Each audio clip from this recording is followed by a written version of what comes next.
हाय, hello, नमस्कार. पुन्हा एकदा नवीन व्हिडिओमध्ये मी तुमचं मनापासून स्वागत करते. तर बघा, मी शेगडीवर खोबरं टाकलं आणि कपडे आणूस तर खोबरे बघा थोडंसं जळालं माझ्याकडून. तर आज आहे मिसळ बनवायची आपल्याला. तर मी इथं कुकरमध्ये थोडंसं जिरी, मोहरी आणि हळद टाकून अ, मटकी जी मी कोमाची आणलेली होती ती याच्यात टाकते आणि थोडंसं पाणी घालते. तर ह्याची मला मिठाचं शिजवून घ्यायचं आहे, म्हणून मी कुकरमध्ये थोडंसं चवीनुसार मीठ टाकून ही भाजी शिजून घेणार आहे.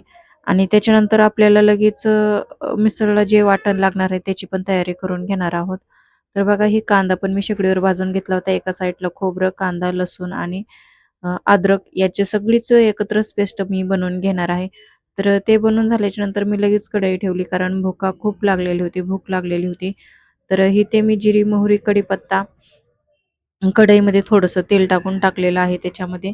आणि जे वाटण मी मिक्सरमध्ये वाटलेलं होतं तीच ह्याच्यामध्ये टाकलेलं आहे. तर हे आपलं वाटण आहे आणि याला फक्त आपलं थोडंसं तेल सुटेपर्यंत हे परतायचं आणि त्याच्यामध्ये मी हे सगळे मसाले टाकलेले आहेत बघा, घरगुती मिसळ मसाला आपला आणि मटण मसाला वगैरे, मिरची पावडर, हळद थोडीशी टाकली आणि ही मी शिजवलेली मटकी थोडंसं वरचं गरम पाणी मी त्यात टाकलेलं आहे.